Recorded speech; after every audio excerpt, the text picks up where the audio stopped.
ফলকনামা এক্সপ্রেসের কোচ এখন 3AC টিয়ারের বদলে AC ইকোনমি অর্থাৎ 3AC টিয়ার থেকে এখন হয়েছে 3E। কি পার্থক্য 3AC টিয়ারের সাথে 3E টিয়ারের যে ডিফারেন্স 100 টাকা ডিগ্রেডেড হয়েছে 3AC টিয়ারের থেকে। তো ওরা বোতল বন্ধু হয়ে গেল, ওটা বাড়ি চলে গেল।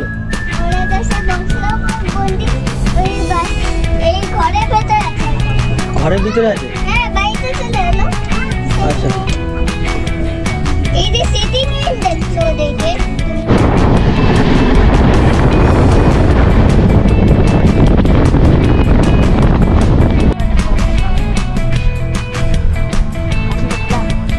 আচ্ছা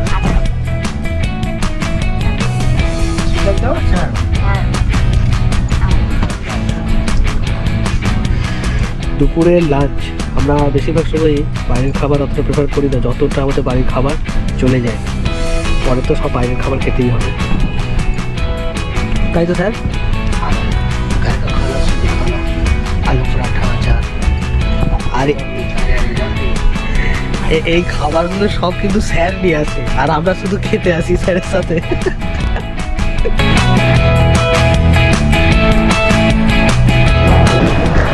হ্যালো ফ্রম হায়দ্রাবাদ। পৌঁছালাম সেকেন্দ্রাবাদ স্টেশনে। আমি কৌশিক আর তোমরা দেখছো আমার channel Parijat world travel.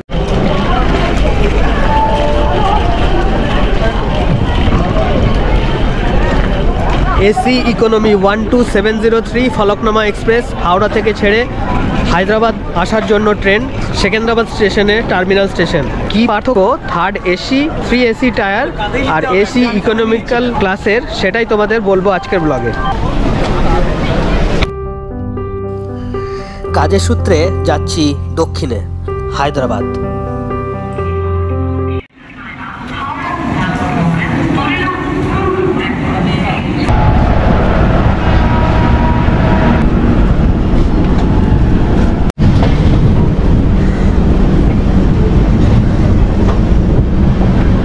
High friend, this is Koushik and welcome to my channel Parijat world travel. আজ 16ই ফেব্রুয়ারি 2024 সাল আর এখন আমি আছি হাওড়া স্টেশন থেকে যাত্রা শুরু করলাম নিজামের দেশে। যাচ্ছি হায়দ্রাবাদ। ফলকনামা এক্সপ্রেসে যাচ্ছি। এই ফলকনামা এক্সপ্রেস প্রত্যেক দিন ছাড়ে হাওড়া থেকে সেকেন্দ্রাবাদ স্টেশনে, তার পরের দিন পৌঁছায়। সকাল 8:30টায় স্টার্ট করে ফলকনামা এক্সপ্রেস সেকেন্দ্রাবাদে, তার পরের দিন ঠিক সকাল 10:30টায় পৌঁছানোর টাইম। তবে আজকের আপডেট হলো আমরা বুক করেছিলাম 3rd AC-তে, কিন্তু ইন্ডিয়ান রেলওয়ে কোচটিকে ডাউনগ্রেড করেছে। কেন ডাউনগ্রেড করেছে সেটা কোচের যে সাইজ সেটা দেখলেই বুঝতে পারবে। ডাউনগ্রেড করে 3rd AC-কে ডাউনগ্রেড করে 3rd ইকোনমি করেছে। চলতে চলতেই ট্রেনের দৃশ্য তোমাদের সাথে তুলে ধরবো, ট্রেনের রিভিউ তো পাবেই। তবে এরপর থেকেই শুরু হবে হায়দ্রাবাদ ব্লগ। হায়দ্রাবাদ ব্লগের এপিসোডে সমস্ত কিছুই কভার করার চেষ্টা করব। আমরা বুক করেছিলাম ফলকনামা এক্সপ্রেসের 3rd AC, কিন্তু আজকে যা দেখলাম হঠাৎ করেই মেসেজ এসেছে IRCTC থেকে 3rd AC ডাউনগ্রেড হয়েছে 3rd ইকোনমিক্যাল ক্লাসে। অর্থাৎ কোচগুলির যে সাইজ এবং তার সাথে এর যে স্ট্রাকচার অনেক চেঞ্জ হয়েছে আগের তুলনায়। এই যে আমি যদি দেখাই স্ক্রিনে দেখতে পাচ্ছ অ্যালোটেড 3A, কিন্তু এখন অ্যাকোমোডেট হয়েছে 3E, অর্থাৎ 3rd AC থেকে 3rd ইকোনমিক্যালে ট্রান্সফার হয়েছে। তো তার জন্য স্পেসের যে কমফোর্টেবিলিটি সেটা যেমন কমেছে, কিন্তু তার জন্য IRCTC রিফান্ডও করবে। আলাপ করিয়ে দিই আমার সাথে যারা যাচ্ছে, আমাদের যে কলকাতা টিম, আমরা যারা কাজের সূত্রে মাঝে মাঝেই হায়দ্রাবাদ যাই, আর তার সাথে শেয়ার করে নিই তোমাদের সাথে হায়দ্রাবাদ ট্রাভেল করার দৃশ্য। এই যে আমার sir Aurobindo sir, say hi to our audience. Hi. This is Sima. Hi everyone. তো আমাদের এর আগের ব্লগ তোমরা দেখেছো, আমি ডেসক্রিপশন প্লাস স্ক্রিনের রাইট সাইড টপ কর্নারে আই বাটনে লিঙ্ক দিয়ে রাখবো এর আগের হায়দ্রাবাদ ব্লগের এপিসোডটি। আগে প্যাসেঞ্জারের ক্যাপাসিটি একটা কোচে ছিল 72 জন, কিন্তু এখন সেটা 80 জন হয়েছে।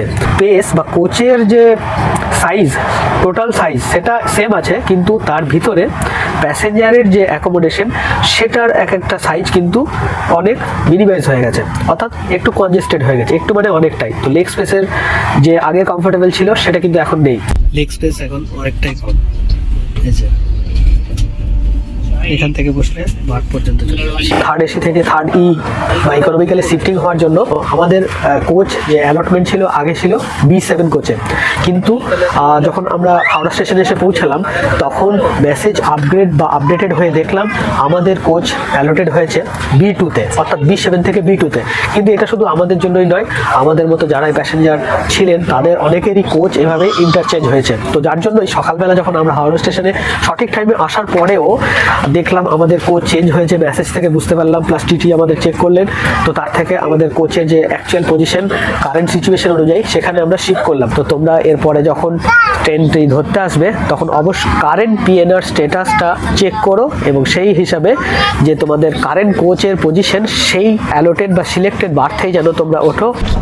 কোচের যে সাইজ বা স্ট্রাকচার কেমন চেঞ্জ হয়েছে সেটা আমি তোমাদের এবার দেখাবো। এখন আমি সাইড বার্থে বসে আছি, যদি আমি ক্যামেরাটা ঘোরাই, এই দেখো এদিকে লোয়ার বার্থ, তার উপরে মিডিল বার্থ, তার উপরে আপার বার্থ।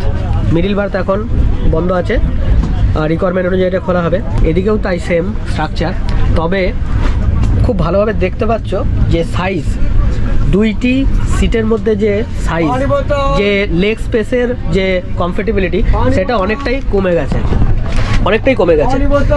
তবে স্ট্রাকচারটা চেঞ্জ হওয়ার ফলে যেগুলো নতুন এসছে, আমি যেটা দেখলাম সব কোচে এগুলো থাকতো না, যে স্টাডি লাইট, সিটের যে স্পেস, যে উইথ, সেটা অবশ্যই কমে গেছে। দেখতে পাচ্ছ দুই পাশে প্লাগ পয়েন্ট আছে, আর এর সাথে যে স্টাডি লাইট সেটা লোয়ার বার্থে যেমন আছে আপার বার্থেও আছে। এই যে যদি রাতের বেলা শোবার সাথে সাথে একটু পড়ার মন করে বা গল্পের বই টই পড়ার ইচ্ছে করে, তাহলে এটা অফ করে বা অন করে এটা ইউজ করা যাবে। আচ্ছা, এখন ওয়াশরুমের কাছে চলে এসেছি। এই যে হাত ধোয়ার বেসিন, কিন্তু এখানে জলটা পড়ছে না। কেন পড়ছে না দেখাই তোমাদের। এখানে কোনো ট্যাপিং সিস্টেম নেই, তবে এই যে নিচে এখানে যদি আমি প্রেস করি তাহলে এই যে জল পড়ছে। সিস্টেমটার সাথে এটাই খেয়াল রাখা হয়েছে জল যাতে ওয়েস্ট না হয়, যখন রিকোয়ার্ড হবে তখন প্যাসেঞ্জাররা এসে জাস্ট লেগ স্পেস করে জল বার করতে পারবে। আমি যদি লেগ স্পেসটা ছেড়ে দিই তাহলে জল বন্ধ হয়ে যাবে। বোলপুরের মিষ্টি, আচ্ছা এটা মালাই চমচম, বোলপুরের মিষ্টি, এটা স্যারের আলুর পরোটা, আচার আছে, এটা বিহারের অমৃতি। বিহারের অমৃতি, আচ্ছা এটা কি আমের আচার নাকি? আচ্ছা, আর সীমা তো সকালে এনেছিল, কি এনেছিলে? স্যান্ডউইচ, ভেজ স্যান্ডউইচ তো নাকি? স্যার কিন্তু ভেজ ছাড়া অন্য কিছু খায় না। পনির স্যান্ডউইচ, আলু এন্ড পনির। ওকে, সেটা তো তোলা হয়নি, এই যে সিটের অদলা বদলির জন্য করতে পারিনি। খেয়ে নিয়েছি, সেগুলো পেটে আছে। সেটা জিজ্ঞেস করুন, এই টিভি সাইকেলটা কি হলো? ট্রেনে চলতে চলতে গল্প করা, খাওয়া দাওয়া করা, আর ওই জানলার বাইরের দৃশ্য দেখা, এইভাবেই ওটা যাত্রাপথটা আমাদের কেটে যায়।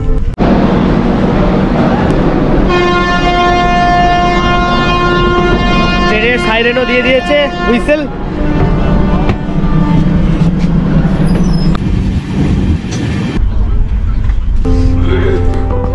ট্রেনের স্পিড এখন মোটামুটি 30 কিলোমিটার পার আওয়ার। কিছুক্ষণ আগেই আমরা কটক স্টেশন পার করলাম, এর পরের স্টপেজ হচ্ছে ভুবনেশ্বর। তো ফলকনামা আজকে এখনও পর্যন্ত 28 মিনিট লেটে চলছে, পরে নিশ্চয়ই মেকআপ করে ফেলবে।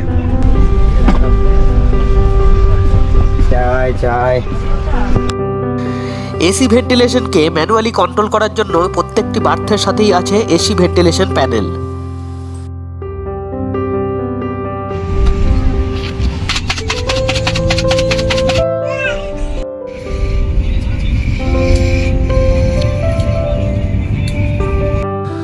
ওয়াটার বটল হোল্ডারেরও ব্যবস্থা আছে, তবে একটু আধুনিক।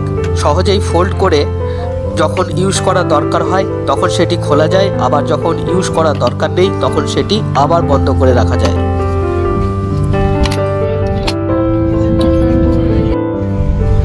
প্রত্যেকটি বার্থের সাথেই রয়েছে একটি ইউএসবি চার্জার, যার সাহায্যে ফোন বা হ্যান্ডসেটকে সহজেই চার্জ করে নেওয়া যায়। ঘরের ভেতর আছে এখন। ঘরের ভিতরে আছে? হ্যাঁ, বাইরে চলে এলো। আচ্ছা। এই যে সিটিং এ দেখছো দেখে তুমি, এই যে ওরা এখন নেমে পড়বে, বাইরে বেরিয়ে যাবে, ঘুরতে যাবে তুমি। ও আর ওরা রাতে কি খাবে? রাতে ভাত ডাল ভাত ডাল আর আলু ভাজা। আচ্ছা মাংস খাবে না? হ্যাঁ, মাংস খাবে না? মাংস ওরা ভালোবাসে না। ও তাহলে আর কি করা যাবে? দাঁড়াও তো আগে,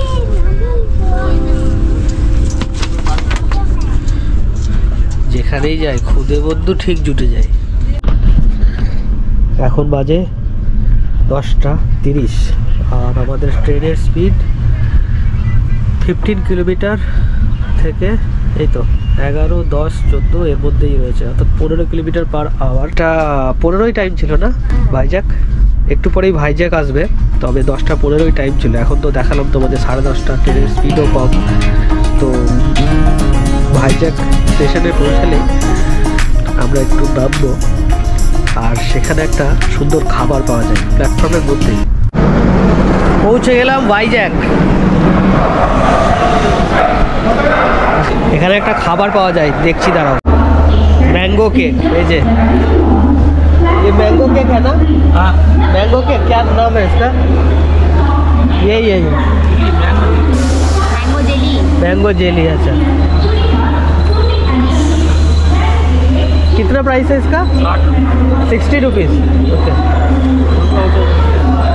এরকমই ছিল। हाँ এটাই। मुझे दीजिए एक। अच्छा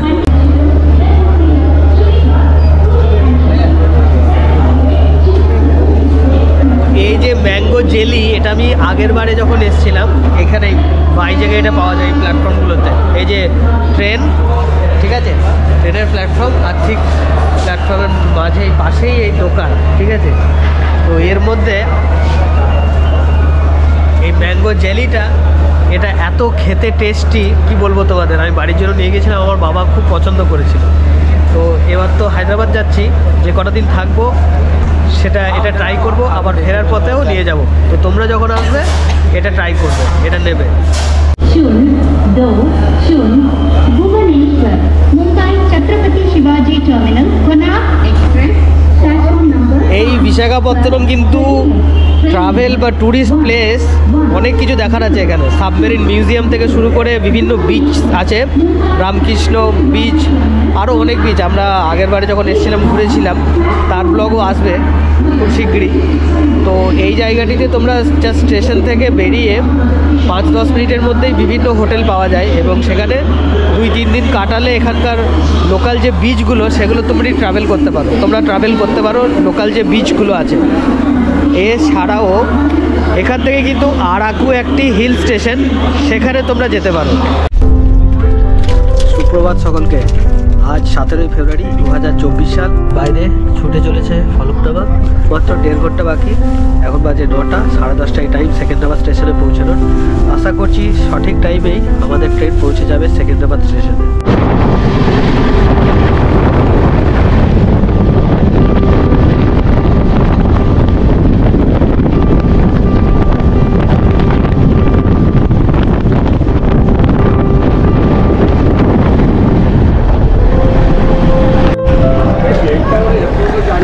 এসে পৌঁছালাম সেকেন্দ্রাবাদে।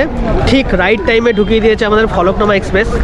সকাল 10:30টায় আমরা সেকেন্দ্রাবাদ স্টেশনে নামলাম।